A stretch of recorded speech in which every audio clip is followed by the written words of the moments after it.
This conference will now be recorded. Begin the March meeting. The meeting is called to order. So y'all, you gotta get with the program.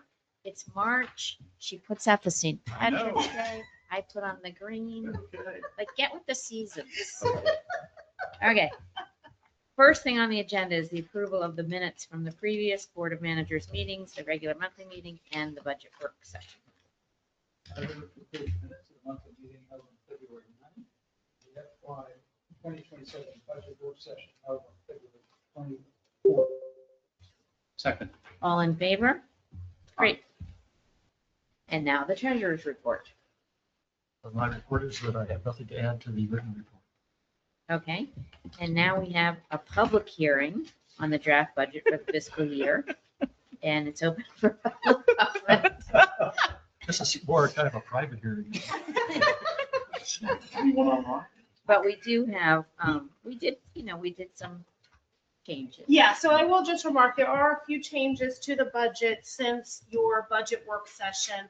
Of course, there are the changes that we discussed at the budget work session that are reflected in the materials that were circulated to the board prior to the meeting and posted to the village website, which include an amendment to the revenue projections to zero out what we anticipate for the balance of FY26 as well as for FY27, the cable franchise fees, which the board has opted to reassign over to Montgomery Municipal Cable. I've mentioned to some members of the board that the action to assign those funds in the current fiscal year will require a budget amendment. And so I will be bringing that back to the board probably next month because we have some expenses that we need to also amend the budget for. So we'll bring that all to you in one package. But of course, we've gone ahead and zeroed it out in the FY27 budget. Then on the capital budget side, we had alerted the board at the work session that the actual numbers for the replacement public works leaf back came in 4,000 higher than we had originally anticipated. So we've increased that expense line. Then over the last few days, as the board is aware and we notified the community, we were unfortunately informed that Saks Fifth Avenue is now on the closure list effective May of this year. So it made sense for us to go ahead and amend the revenue projections for personal tax, which of course was the majority of which we received from Saks Fifth Avenue and the stores, the mini stores that are within the department store. So we've backed that down to 2,500. I think the actual closure is June 1st. They said they'll be there through May. Oh, okay, perfect. Okay, got it. So certainly won't take us into the FY27 fiscal year, so it made sense to zero out the funds that we anticipate to receive from them. We took it down from the prior level of 110,000 down to 2,500. One of the things that we've been working actually since Friday to try to figure out is exactly how much of the personal property tax that we receive is from sources other than within the Saks store. So when we look at our personal property tax billing, there are various different company names that may not define exactly who they represent. So there's certain things on the list, such as Louis Vuitton. That's pretty self-explanatory. But there may be some company names or acronyms that we can't determine if that is coming directly from a store that may operate within Saks. So as a result, we have backed the revenue down to 2,500. But full disclosure, we may find as we do some additional digging and talking to SSTAT about the basis for the personal property tax that we may need to lower that amount even more. So if we do, we'll certainly alert the board to that for your second public hearing in April. But I wanted to just flag that for you, that we've made an initial reduction based upon the details that we have today, but we will refine that number further before the April public hearing. Great, thanks. Sure. So I don't hear any public comments, so, oh, we do?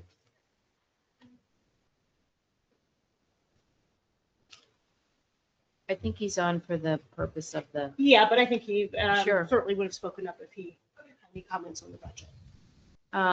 So the next item is the updates on the pending legislative matters. It has been a busy couple of months, to say the Yeah. least. And thanks to all who jumped in to kind of help out on the legislative influencing effort. I think there's a total of 5 housing bills that we're paying attention to, but 2 more so than the others. As shown on the agenda, House Bill 239, Senate Bill 36, the Starter and Silver Homes Act of 2026. That was a great concern because it would effectively, almost statewide, some would say has the effect of upzoning the state because it would allow 3-unit townhomes in nearly every part of the state zone for single family, and without regard to infrastructure and parking and so forth. So very disruptive. And in fact, most of the county and municipal associations have spoken out against it. And we have been very active there as well. We've been continuing to coordinate with 10 of our neighboring municipalities. We submitted testimony jointly signed. The town of Chevy Chase took the lead in drafting it. It was a committee effort, but they took the lead on that, and thanks to them for that. And then we also, you'll recall, hired a lobbyist, Richard Tabito, to help us keep tabs on what's happening in Annapolis and get us meetings with legislators who might be able to affect the outcome. He has been very effective. I think the folks joining in the meetings with him have been very impressed. So that seems to have been a very good and reassuring move. Most recently, fellow board member Saul Goodman has made a first trip to Annapolis, met with a member of the Senate President's staff, Ross Seidman, along with folks from Somerset and Section 5 to talk about how municipalities like Chevy Chase Village can accommodate the infrastructure and stormwater issues of a bill like this. And he seemed, Saul, receptive to the argument. Definitely. Yeah. It was really worthwhile to go up there to make concrete the points that have been made in these 2-minute soundbite testimony before the committee itself. So it was very helpful. Yeah. And you've got a second visit to Annapolis coming to meet with the House Speaker later this week, House Speaker Pena Melnick. Correct. Similar conversation, I think. So thank you for that. You were very welcome. And a symptom of this bill's prospects are that it has, there are some who counted the amendments and would say 40. I don't really know if it's that many, but the point is that there are so many amendments that it's clear the bill is not really ready for prime time. And there's no one, as far as we know, and as far as our lobbyist reports, no one seems to be advocating for this bill. So it's not clear it will advance out of committee. And who are the sponsors? Who are the sponsors for that? That would be, oh, well, you know, it was actually, it's considered filed by the Department of Housing and Community Development. So Secretary Day, I think, on behalf of the governor, submitted that bill. And it's being handled in the Senate by the. So it was one of its pieces of legislation. Yeah, absolutely. And that's why there's a total of 5 housing acts, 3 of which have the governor's name somewhat affiliated. But the governor has spoken about the other 2 of the 3 that he's touted at the beginning of the session. He's talked about the other 2 way more than this third one. And then the other 2 are a little more unaffiliated with the governor. Yeah, so that's exactly right. As some have said, in terms of our concerns about that bill, we might adopt a posture of a DEFCON 2 in the sense that it's not as alarming how that bill is shaping up, but it appears it may not make it out of committee. The second bill, House Bill 1137, Senate Bill 829, which is also referred to as Bring Back the Main Street Act. That bill was described in public. It was introduced by our Senator Jeff Waldstreicher, but it was described in public as really having an effect on Baltimore County, not Montgomery County, because of the way it would affect certain specific zone parcels. But our land use attorney, Michelle Rosenfeld, and Jason Sartori, the county head of planning, they both felt the way it was written, it very much applied to Montgomery County because some of the definitions of those land uses were very ambiguous. It didn't talk about zoned for commercial or zoned for education or zoned for recreation. It talked about having an educational use or having a recreational use, which seemed much more open-ended. We submitted written testimony, mostly in the form of questions, to the Senate before the Senate hearing. And we followed that up with more specific testimony submitted to the House last week. And I was at the District 18 legislative night in Annapolis last week and had a chance to talk to Senator Waldstreicher for a few minutes about it. I think he is beginning to realize that there is ambiguity about this bill. The most recent report we have, subject to confirmation, is that it's being turned into a one-year study, that it also is unlikely to make it out of committee.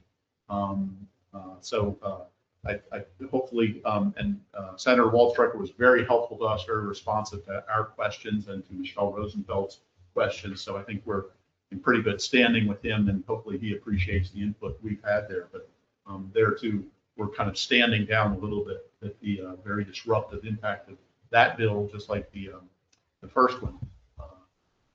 We don't think that they will make it out of committee and be as problematic. There are a couple of other bills, but they are less of an issue, but they usually address. One of them is about primarily about parking around metro and transit stations. And the other is more about providing assurance to development plans that once they've been submitted, the zoning rules can't change. So that there's not this risk to developers that municipalities or counties suddenly change the rules once they've gone through all the effort to submit a plan. So they may pass, they may actually become the cornerstone housing accomplishments for the governor this session. We'll see, but we don't have the concerns about those bills that we had with the others. So that's the latest and greatest, we feel. So did yes. Stryker tell you why he sponsored it? It had minimal impact on Montgomery County. We think it's a trade. We don't know. We think there might be just some legislative horse trading. Yeah, he just volunteered. Yeah, and that there was a delegate from Baltimore County who was sponsoring, so maybe maybe he's getting benefits for the county with something that Right. fellow from Baltimore County is sponsoring. Okay. Well, you guys have been amazing. We should really thank Lou and Saul because they put in a lot of time and they have made a difference. It's really been impactful. So awesome. Yeah, absolutely. We have had very good professional support. It's true. We really have. Yeah, no, the lobbyist is great. Michelle's And great. Michelle's Jane been is really good. fantastic. So And the municipalities have all come together very collaboratively. Not been anybody who's been, I mean, outlier. Right. So it's been a good effort. And may we not have to address these concerns on an ongoing basis, feeling that we did a lot last year to get the county's role firmed up in terms of more than 4 units, municipalities 4 or fewer units. And so may that legislation from last year stand the test of time and not get trampled by other legislation. well, thank you again. And I think we can move on to the contract authorization. So I just wanted to add a legislative update about one other bill that we have been, of course, actively pushing, fighting against the others, pushing this other piece of legislation, and that is our streetlight bill. So House Bill 950. Right. So on Friday, I alerted Ms. Leonard and Mr. Crockett to the fact that we were getting rumblings that our bill was in trouble, was in jeopardy, and it principally seemed to be due to some misunderstandings with the subcommittee chair within the House committee that has been assigned the bill. So just as a point of reminder for the board, HB 950 is a bill that was originally filed in 2023, which we supported, and Mr. Crockett testified, excuse me, in support of the bill in Annapolis. That bill passed the House, crossed over to the Senate, and did not make the Senate deadline for approval before the session ended. So it essentially died. The bill was brought back this session in its original form. After it was filed, Sue Ellen Ferguson, our attorney, then worked with the lead sponsor to modify the bill to reflect some of the areas where we have made progress with PEPCO in the last 6 years or so, 4 years at this point. And so once the bill was modified by the sponsor and refiled, the hearing was held. However, much of PEPCO's testimony at the hearing that was held 2 weeks ago focused in on the fact that the bill did not reflect the progress that had been made. And it seemed to be a bit of a distraction to the legislators. We felt that the initial hearing went well, but then the subcommittee's work session, there was some indication that the chair of the subcommittee was not going to push the bill through. So the question that Sue Ellen had was, do we have anyone with insights within the legislature can help us figure out how we can provide the needed clarity, move this bill forward? So we got on the phone late Friday afternoon with our lobbyist, Richard Tabato, explained the situation to him. The first question was, A, do you have the capacity to give us some assistance with this bill? And if so, would this be included within the parameters of the retainer agreement that we've already executed with you?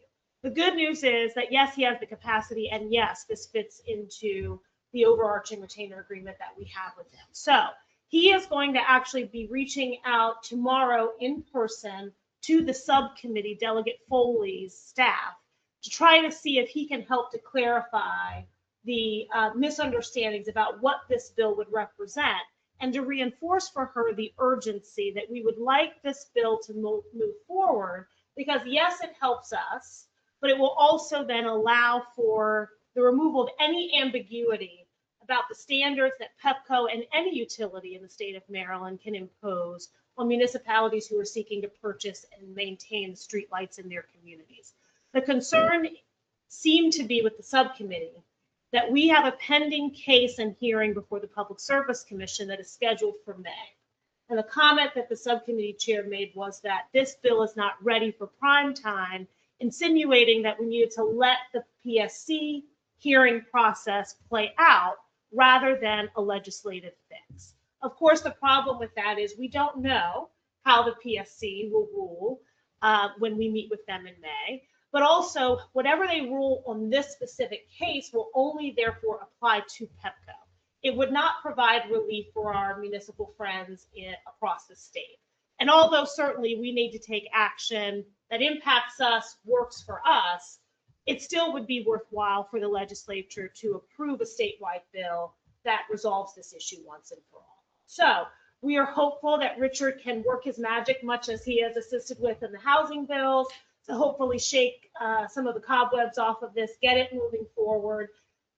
Excuse me. The concern, of course, is the upcoming crossover deadline at the end of March to get this over to the Senate side, because there was not a Senate filed bill for this legislation. It was only filed as a House bill. So if it does not cross over at the deadline, it will effectively die on the crossover deadline. So that's where that stands. I wanted to make sure that the full board knew that we are now working with the lobbyist in regard to this bill as well. It will not in any way conflict with his focus and attention on the housing matters and housing bill, especially since right now it looks like hopefully they're going to peter out altogether. But we are utilizing his assistance and maximizing the dollars that we are paying for his use. Totally brilliant. So just wanted to make sure everyone was aware of that. Thank you. Absolutely. Thank you. So moving to contract authorizations. Okay. I'm requesting that we do the second of the 2 one-year contract extensions with Lindsay and Associates. I've been in contact with Dr. Kirby, and he he does agree to move forward with this last extension for Lindsay. And we're coming early because the contract would expire on June 30th. And we want to make sure we have a contract in place before our next fiscal year starts.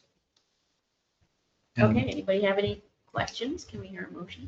I move to authorize the village manager to execute a letter exercising the second of 2 one-year contract extensions for independent audit services provided by Lindsay and Associates LLC. Second. Okay, all in favor? Aye. Aye. Thank you. Thank you. Okay, commission and committee matters. We have some board appointments and reappointments.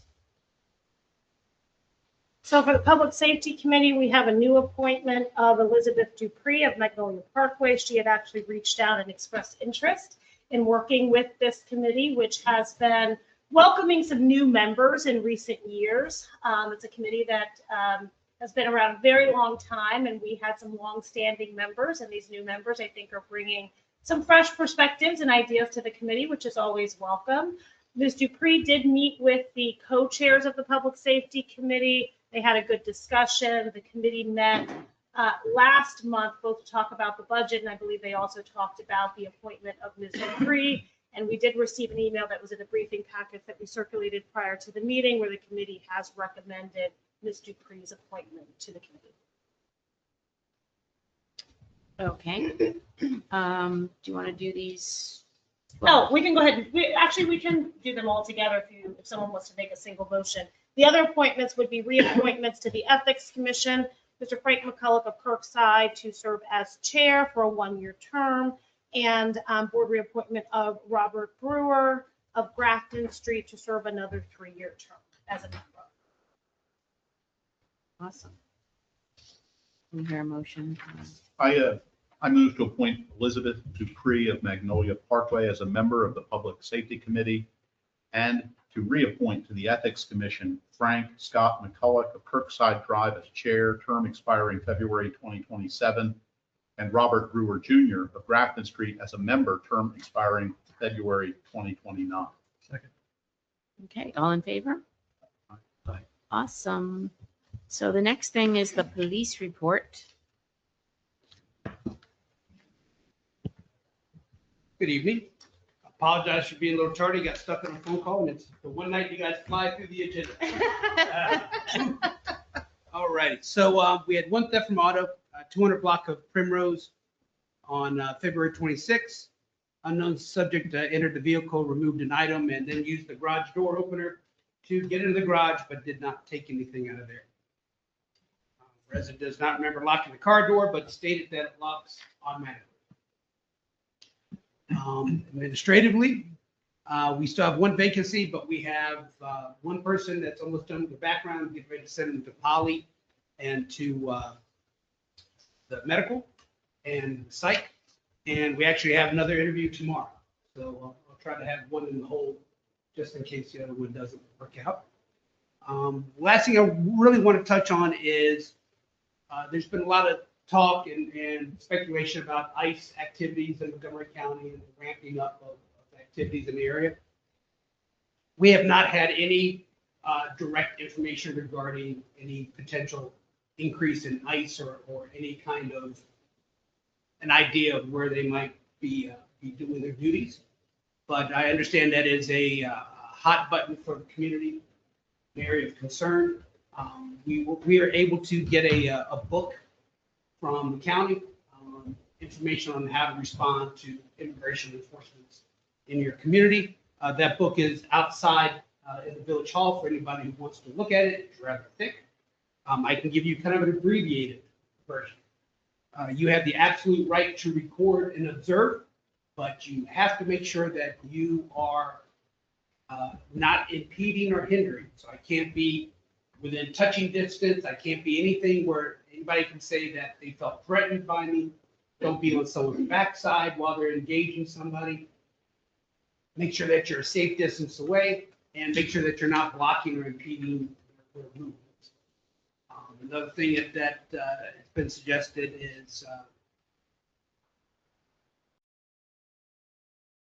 if someone is with you is involved in immigration enforcement, just ask to see if there's a judicial warrant, or if there's any kind of associated paperwork. I know that's been a bone of contention. Policy-wise, if you need a judicial warrant to enter a residence, Constitution says you do. So just be aware of that. Other than that, you're free to observe. Just stay out of the way. Don't give anybody an excuse to think that you're hindering or obstructing. And with that, any questions? Thank you for that information and update. Manager's report? Yeah, so there were a couple of things I wanted to touch on. Number one, I wanted to just highlight from my written report that we are relieved that the second issue pertaining to streetlights has been resolved, and that is the inventory. And so, as board members may recall, one of the challenges that was identified early on in our discussions with Pepco about purchasing the streetlights was that Pepco did not actually know what streetlights existed here within Chevy Chase Village. And so we worked over about a 2.5 year span, I think it was, to get Pepco to inventory the network of streetlights within the various jurisdictions. We then got that inventory, went out and had our Public Works Department independently verify it, had to make numerous corrections to it. Then, though, that inventory was sent over to State Highway so that they could take ownership and responsibility of the streetlights within State Highway right-of-ways, because up to this point, no one actually knows, including Pepco, who has been paying for the lights within the State Highway rights-of-way. Yes, I realize all of this sounds like fiction. Unfortunately, it's not. And finally, we had some back and forth with the state, who was rejecting some of the street lights within their public right-of-way without any actual rationale. They just were rejecting them. There were a couple on Brookville Road, and I think 1 or 2 on Wisconsin Avenue. We have finally gotten all of that sorted. There have been numerous meetings, lots of back and forth to get to this point. We now have a total of the street lights within Chevy Chase Village that we will be responsible for going forward. The good news is we have been paying for fewer lights than actually exist within the village. So we have not been overpaying, but we will not be on the hook for filling in the gap of what between what we were not paying and what the actual number is. But happy to have that finally resolved. And I want to thank Jackie, who did a lot of work together with Public Works to get that inventory finalized and synced up. The other thing that I wanted to just briefly talk about, we talked at the budget work session about some of the budget allocations that we needed to make for FY27 related to our future responses to winter storms. Of course, we've had conversations about the storm that we experienced at the end of January really being unique to this area, but unique could certainly become our norm if climate change continues at the rate that it is. And so we wanted to use that event as an opportunity to evaluate our adequacy in responding to these winter storms. The good news is, I think all in all, we did a really great job. And certainly in looking at and talking to our colleagues in other jurisdictions, we were able to manage that storm with a very, very small crew where others were not able to meet their community's needs. And truly, snow removal is a core function of local government. So it's something we need to be able to do and do well. So we held an internal meeting, excuse me, a couple of weeks ago to do what's commonly referred to as a hot wash, or basically an after action assessment. We're still working to finalize the draft written report of that after action assessment. But I did just want to talk to the board about a few highlights from the things that we discussed. I will ultimately be issuing this report to you all as a draft, so that if there are any additional thoughts, comments that the board would like to add to this final report, we'll have an opportunity to do that before we finalize it. And then I'm certainly happy to make that available on our website so that the public has access to it. But one of the things that we identified is that our prioritization of snow response is consistent with what local jurisdictions do across the eastern seaboard, where you see these types of events. prioritizing emergency access for vehicles first, and then followed by widening roads and and sidewalk access. That is the right prioritization from a public safety standpoint. And that is what we did. We actually identified that we had relatively good compliance from our residents in parking off street. There are some streets that we have identified that we could have had a little bit greater compliance. And those are also thoroughfares that are our main arteries through the village, streets that you would think of such as Grafton, Cedar Parkway, Kirkside Drive, etc. So looking ahead to establishing those as snow emergency routes, which our code already allows us to establish certain roadways as snow emergency routes. We need to make a bit of a tweak to the code, because if you currently under our code establish a roadway as an emergency snow route, it means that to travel on that road, you must have chains on your tires. So I think we can probably tweak that while still having the same effect of requiring that people park off street on those particular streets. What's also helpful about the streets that we've identified as main arteries through the village, there are also streets where we have most properties have driveways, save a couple of locations where there may be some shared driveways. So we think we can achieve compliance on those streets pretty easily. But again, I want to acknowledge that our residents were really helpful for this event in pulling their vehicles off the street to the extent possible. What is difficult is on those streets where driveways are only accessible through rear yard alleys. People were fearful about leaving their vehicles in their driveways or garages off of rear alleys, knowing that alleys are a lower priority for us in snow clearing, and so they didn't want to have their vehicles inaccessible, and so they were parking them on the adjacent street. So we certainly understand that those are some of the gives and takes that we have to make in events such as this. The resources that we were able to put in place prior to the event, of course, the village has a credit card that key personnel have access to for being able to purchase things before and during an event. That proved really helpful. We had secured hotels for our emergency staff that was utilized by our officers and dispatchers. That was very helpful. I want to thank Jennifer Young, who put together for us a resource list that many of our residents took advantage of, which now includes not only teams, but also has some adults, contractors who are available to provide assistance to residents with clearing either the public sidewalk or their private driveways, walkways, and so forth. And we had several residents who took advantage of that resource list that Jennifer had started putting together really last year, but also then made a call out to residents starting here in the fall, asking people that were willing to be listed on that list to please come forward so that we could flesh that list out. And we've continued to update it as recently as just a couple of weeks ago. So it's been a really helpful resource to have. And we did in all of our messaging out to residents also reinforce that we had that resource list available for people to take advantage of. As we noted when we talked about this during the budget work session, we were down 2 personnel during this snow event, and it's 2 drivers specifically. And so that certainly did have an impact in slowing down some of our response. It didn't hinder our response and ability to clear, but it certainly did slow down some of our operations. And so bringing in the additional resources through contract personnel and equipment, as well as renting some equipment that our public works staff utilize to move snow, were key takeaways of things that we want to implement going forward. And as you know, those numbers were reflected in the budget. One of the areas that we identified that was problematic is the effort to move or relocate snow.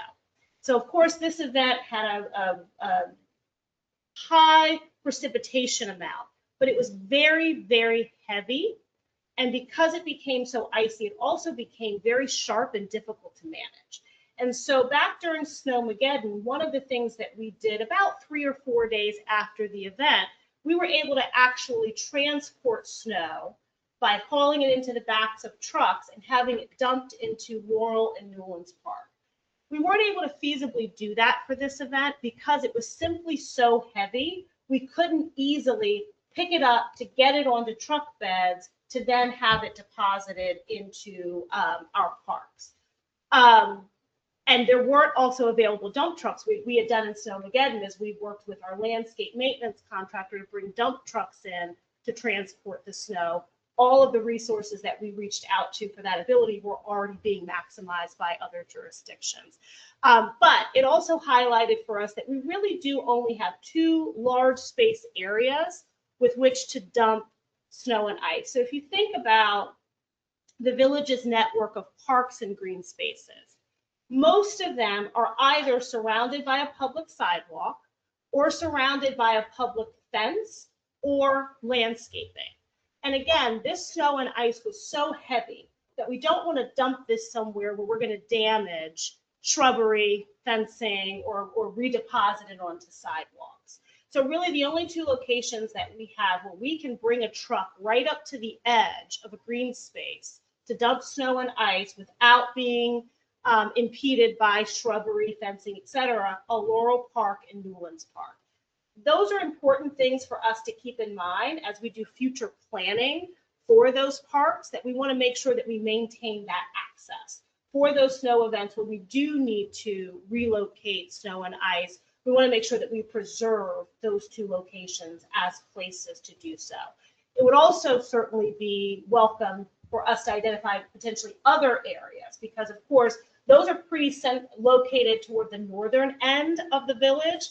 And so that's a long way to travel and to take vehicles and personnel away from the job site, to have them loading a truck, and then that truck has to go and deposit the snow so far north in the village, when you're talking about some of our southern and more western streets. So if we can identify some other areas that could be utilized for that, that would be important. The other thing that we identified is that we do have some streets where it's also very difficult for us to find sufficient right of way for the snow and ice to be relocated and deposited. And as we talked about during a recent appeal that came before the board, maximizing some green space areas in the public right of way where we can deposit snow and ice is really important. So again, another factor that we just want to make sure that we're keeping in mind as we look at planning and permit review, that we're not creating obstacles for ourselves when it comes then to these snow and ice clearing events. One of the things that was certainly a challenge in this particular event, again, having to do with the nature of what fell and how it fell, is that it was very difficult for the average resident to clear the adjacent public sidewalks. We certainly did not have the resources or manpower to take that on. And frankly, we had neighboring municipalities who do clear sidewalks and were unable to do so in this event, and had their contractors even walk off of the job because it was too difficult of a task for them to maintain. Jane, let me ask you, because I heard that. So the town of Chevy Chase does clean their sidewalks.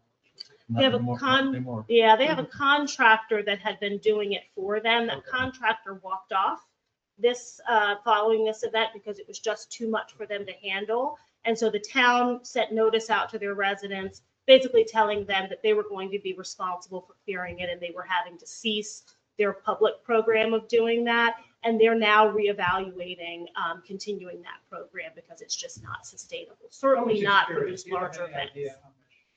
For cost it is for the sidewalks, got an enormous snowstorm. So I know when we looked at this last year for a snow event that we had the prior winter, they were at over 100,000 for, I think it was an event that was maybe 3 to 4 inches in accumulation. So it is very expensive, very expensive. Now they are a slightly larger community than ours. I don't know of equivalent sidewalk miles. I don't know how we compare in that way, because of course we have some streets that don't have sidewalks. I imagine they do as well. So I don't know how we compare in that way, but they are a slightly larger community. Yeah. And there were other jurisdictions as well whose contractors were not able to complete their sidewalk clearing because it was just too onerous a task. How do those communities normally do they have just little gas shovels that they just go up all the sidewalks? It's a combination of hand shovels and snow blowers. No. Yeah, combination of the two. Yeah, yeah. But the main cost there is just it's very labor intensive, and this snow and ice event was certainly very labor intensive. And so I had made the decision and of course had informed the board and welcomed the board's input to delay our enforcement of sidewalk clearing.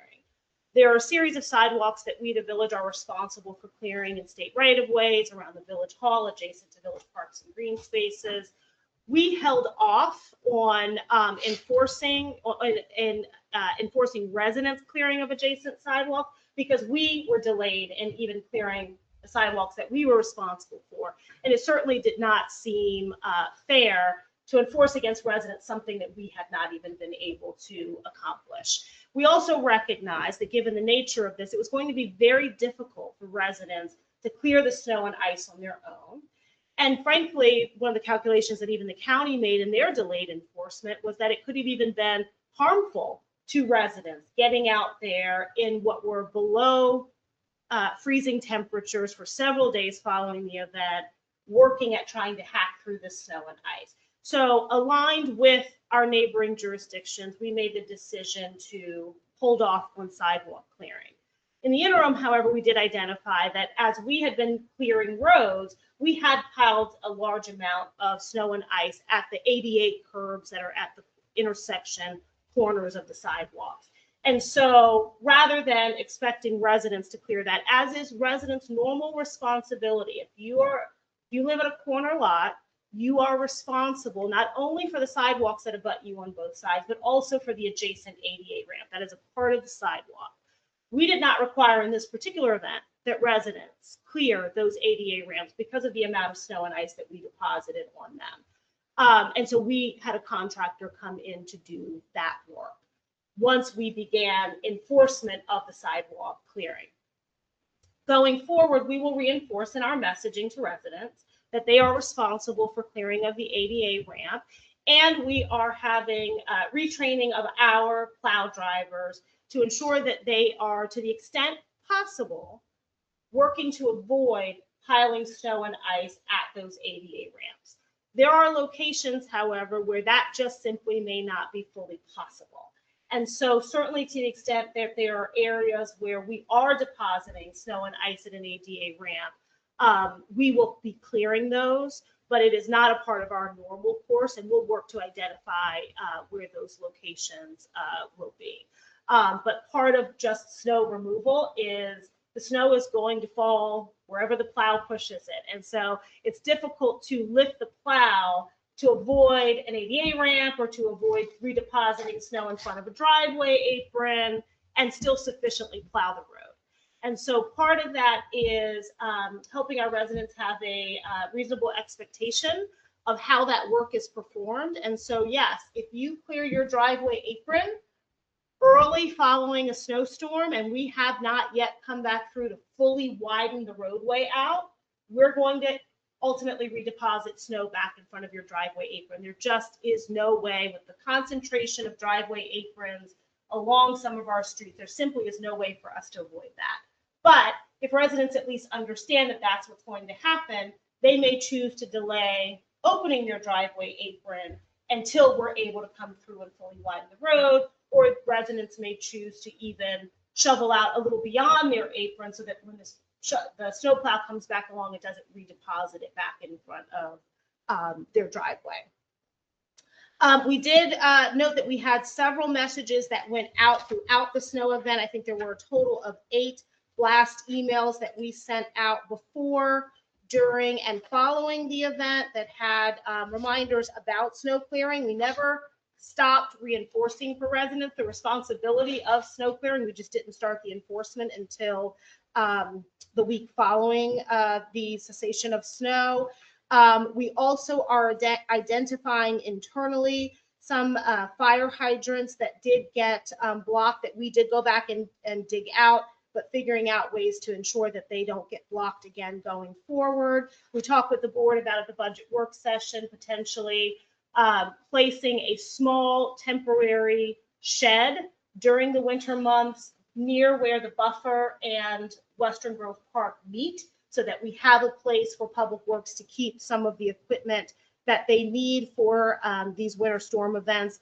On that end of the village will just be more efficient for our guys rather than constantly coming back and forth to the village hall. And then the last thing I wanted to note, I'm sorry, I just lost it in my notes. The last thing I wanted to note is that overall, it is our assessment that we have for the basic winter storms that are kind of the routine that we see in this area. We have the people we need, we have the trucks we need, we have the equipment we need.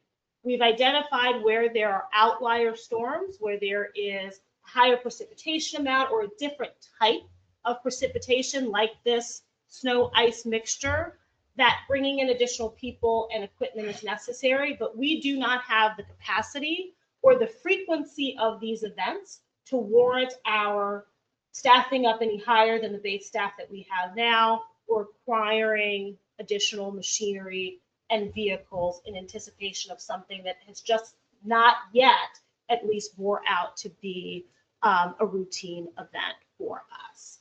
So that's kind of an overview. As I said, the detailed report will get into more detail that board members can certainly review at your leisure, but I wanted to at least just hit a few of the highlights of things that we discussed. I also just want to note Anthony Young, our Director of Public Works, really did a fantastic job throughout the event, not only of managing his people, but also of keeping me updated so that I can ensure that we got blast emails out that were updating our residents.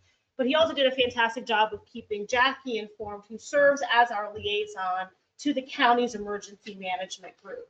Our location is really beneficial for the county as they're trying to understand the various different points of the county and how we're being impacted by the storm. As the southernmost community here in Montgomery County, right at the DC border, being able to provide perspectives of what we were seeing, accumulation amounts that we were having when the events shifted from snow over to sleet. All of that was beneficial information for Jackie to be able to have, to be able to relay it as was needed back to the county so that they had a window into what was happening down here, since they don't actually have resources down here because there aren't any county roads that they're responding to. There are only municipal and state roads. So being able to have insights from us as an active member of the emergency management group is really helpful to them as well as to us. There was also a county level hot wash that Jackie attended, I think it was last Tuesday, at which they also talked about the need to bank a greater pool of resources that not only they can use, but that they can also make available down to the municipalities. So we're looking forward to some more information from the county about some resources that they may have for us to utilize going forward, so that we're not going out trying to find contractors, competing with our municipal and county partners. We're all pulling from a bank of people that are available to meet all of our needs. So general overview, happy to answer any questions that the board may have. Thank you very much. That was really illuminating, and you guys worked very hard. It was stunning. The guys really did work hard, and I just can't understress how difficult this was in the many, many days that followed to move. It was back-breaking, everyday work, and I do think that they did a phenomenal job responding to it. And keeping in mind, we cleared this, I think we're 4.1 miles, if I'm remembering correctly, of lane miles, and we did that with 4 drivers. Like that really is amazing. 4 drivers, 5 total guys, until we brought the contract crews in. I think they really did a valiant job in comparison. And I can tell you, even in a week after we stopped all of our snow clearing operations because we were done, I was in one of our neighboring municipalities, doesn't matter who, and they still had banks of snow at their ADA ramps, on their sidewalks. So I was really proud of what we were able to accomplish. We can always do things better. I don't want to underestimate that fact. We can always do things better. There are always lessons to be learned. This was definitely a unique experience for us. We would take Snowmageddon again over the event that we had at the end of January. This was really, really challenging. But I think given the resources and the limited staff that we have, I think we did. I I think our guys did a really good job. Yeah, thank goodness giant trees didn't fall everywhere. I mean, again, I think a testament to our hard work in maintaining the tree canopy, that, yeah, this was not an event where we lost any trees, so. Thank you. Thanks for that report. Anybody have anything? Well, I do. Not only must all good things come to an end, but so must this meeting. I move to adjourn. All in favor? Aye. Thank you. Thanks, everybody. Thank you. Great to see you all. It's so hard to remember that